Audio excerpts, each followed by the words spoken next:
À Avignon se tient l'un des plus grands festivals de théâtre au monde. Pour l'événement, l'ancienne cité des papes se transforme en véritable chantier artistique.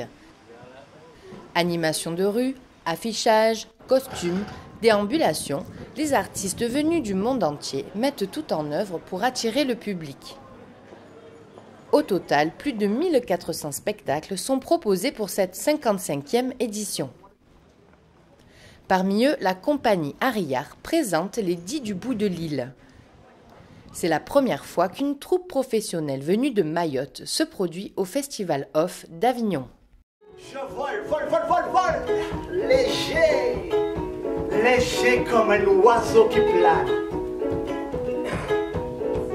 Alors, un petit résumé du spectacle Les 10 du bout de l'île. C'est l'histoire d'un jeune poète qui arrive dans son île natale, son pays, après tant d'années de séparation de son île. Donc il est dans ses questionnements et dans cette façon de voir le changement rapide de son pays. Il ne reconnaît pas l'île, il reconnaît l'île juste par les ancêtres, par cette musique qui est le djenzé, qui lui fait revivre les danses, les chants, tout ça, ça lui fait plaisir de retourner. C'est un peu cet instrument-là qui ancre en tout cas l'histoire de ce pays, l'histoire de cette île. Mis en scène par le directeur artistique El Majid Sendou, la pièce de théâtre est issue d'un recueil de témoignages des habitants de Mayotte.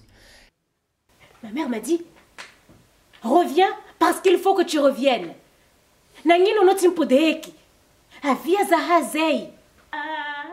Restitués par l'écrivain Massouf Djelani avec l'aide de 2 anthropologues, leur récit reflète la difficile transformation de l'île en département français.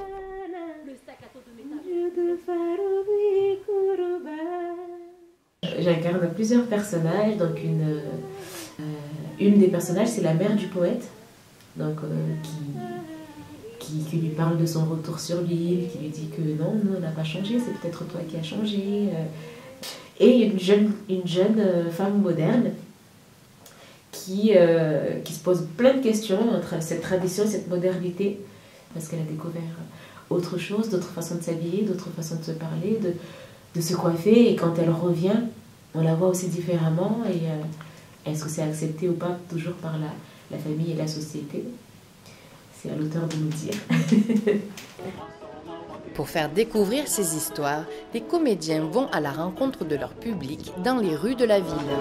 Osez franchir le pas, venez goûter le piment de Mayotte, mesdames et messieurs. On vous embarque dans un truc, mais je ne vous dis pas.